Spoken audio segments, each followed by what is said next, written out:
Hello, my name's Grace. I'm from Victim Support, and today with my colleague Azim, we're going to discuss writing a victim personal statement. We're going to discuss what is a victim personal statement, and what to include in your victim personal statement. What is a victim? A victim is a person harmed, injured, or killed as a result of a crime, accident, or other event or action, such as a domestic violence victim. A person who has been tricked or duped, such as somebody who has been a victim of a hoax. A victim is also a person who has come to feel helpless and passive in the face of misfortune or ill treatment, such as I saw myself as a victim. What is a victim personal statement? A victim personal statement is a statement that you can give to the police if you have been a victim of a crime. It is your way of telling the criminal justice system about the crime you have suffered and the impact it has had on you. Your victim personal statement is important and gives you a voice in the criminal justice process by helping others to understand how the crime has affected you. Writing a victim personal statement is your chance to have your voice heard if someone is found guilty or pleads guilty of the crime against you. Here is a short video of what you can include in your victim personal statement.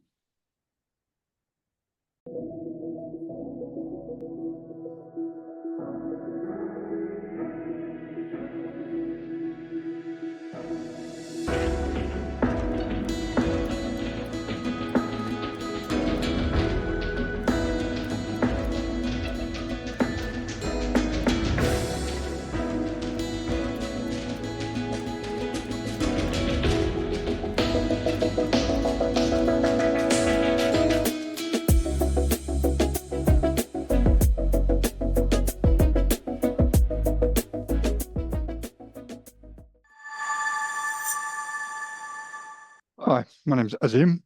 I'm now just going to recap on some of the elements to think about when you're writing your victim personal statement. So one of the main things to think about is how the crime has affected you, whether physically, emotionally, financially, or indeed all of the above. How and whether it has made you feel vulnerable or intimidated since the crime took place. And if such things as if you're concerned about the offender being given bail, and anything else you might think might be helpful to include, such as the effect it may have had on your family or just on your general quality of life moving forwards from the crime. So a few tips on writing a victim personal statement. Always write simply and use descriptive words to form a picture of what you have gone through. Always prepare it in advance to allow yourself the time to make sure you can give the best victim personal statement that you can.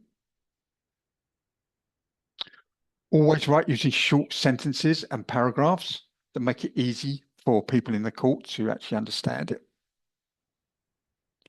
And above all, always use your own words. Remember, this is all about how the crime has impacted you personally. So when should a victim personal statement be made? You should be asked about making a victim personal statement during the initial police investigation. So under the Victims Code of Practice, it is your right to be offered the chance to make a statement. This is something that can be discussed with the officer in charge of your case. Your VPS, your victim personal statement, will be included in the court papers. So there will be a deadline for getting your statement completed in time. Again, this is something that you would need to liaise and discuss with the officer in charge of your case. So in terms of a written personal statement, who will it be seen by? So in the court, the victim personal statement will be read out in the course of the sentencing hearing and or in the remarks following a guilty plea or conviction.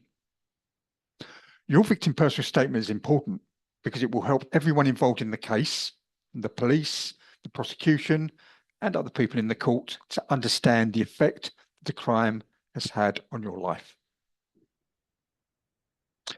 It's up to the court to decide whether or not your statement is read out loud, but it should always be provided as part of the papers and read by the judge or the magistrates at the very least. It is important to remember that once a victim personal statement has been made, it cannot be altered or withdrawn. If there's any additional information that you feel needs to be added for clarification, then an additional victim personal statement can be made and added to the original. Remember, when it comes to sentences, judges can only make a decision based on sentencing guidelines, which are set nationally. But the victim personal statement really does matter because it can help refine the court's assessment of the harm caused to the victim by the offender, and this may impact on the severity of the sentence that is eventually passed. So, take into consideration also that the person on trial will also see what you write. Due to this, it is very important that you do not include any information that identifies things such as your physical address, your phone number, your place of employment, or an email address. Only include information you will be comfortable with the person who is on trial knowing about. In certain trials, the media may also be present when the statement is read out.